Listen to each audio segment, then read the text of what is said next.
Hey everybody, Son Rich here with a little bit of a rush job video.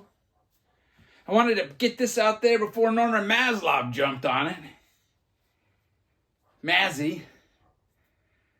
I was watching a live stream, Michael 45, and they were playing music with Stunty and some other guy with a lot of expensive records.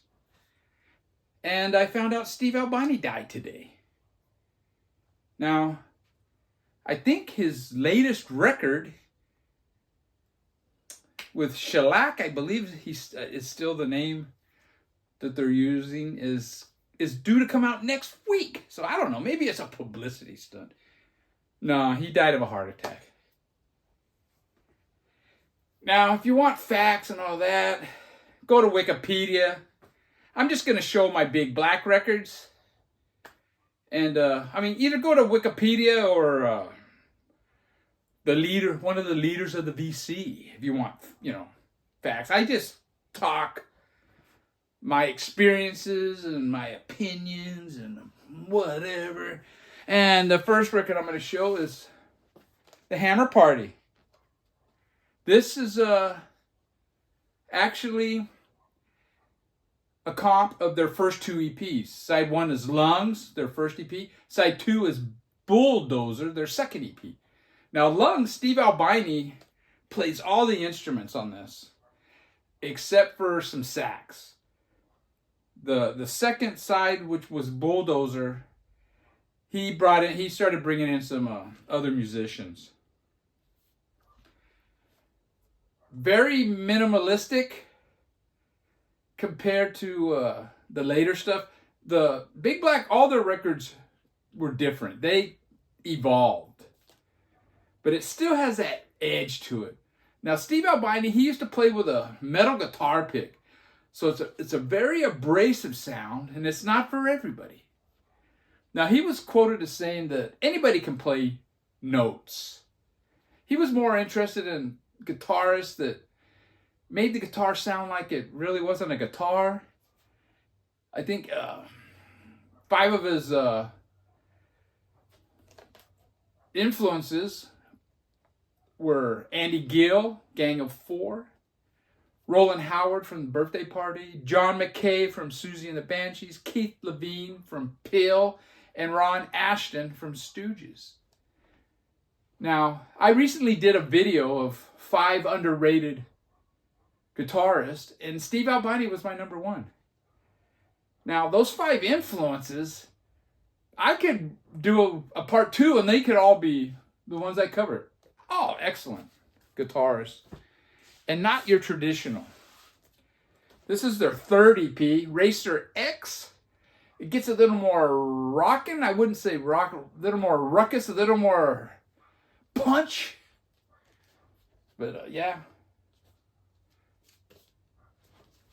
And then they came out with their first full-length album, Atomizer. This is fantastic. I'm reluctant to say it's their best that they had done up to this point because I love everything.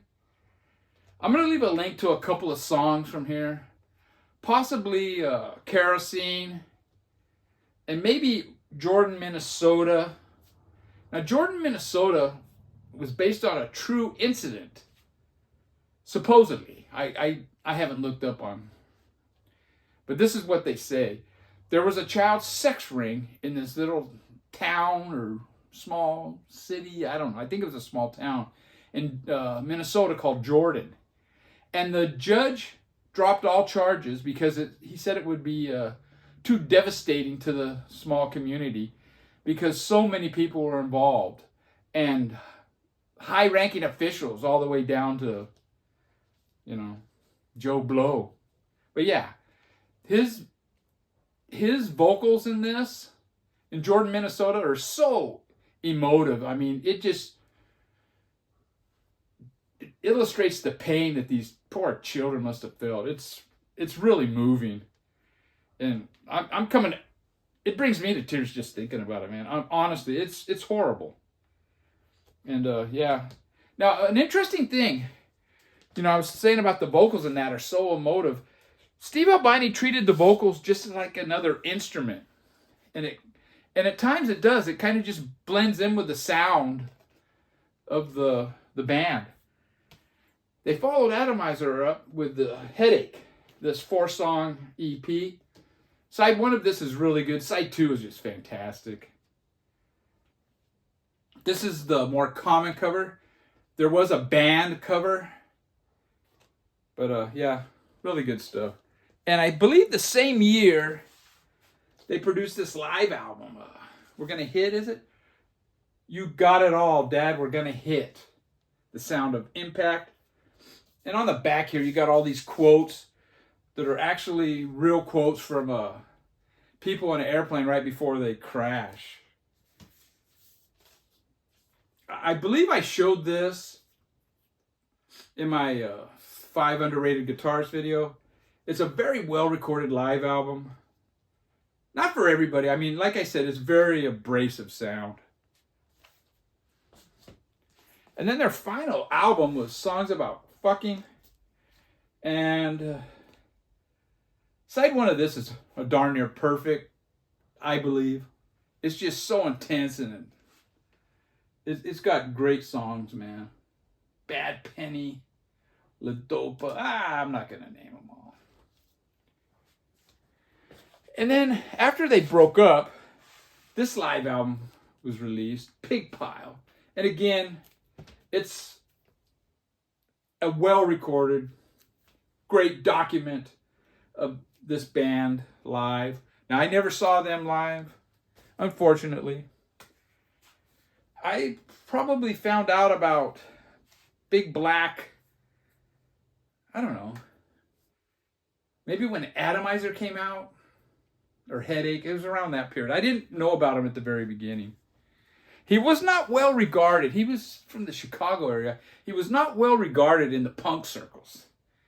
Let's just put it this way, he wasn't woke. Now, the last Big Black record I'm going to show is the band cover of Big Black. And it came in this black bag. And the material they used for these black bags were actual body bags. And that record came with the 7-inch single. It came with a booklet. Yeah, a book with words and a picture of the band, which is very unusual. It came with this poster.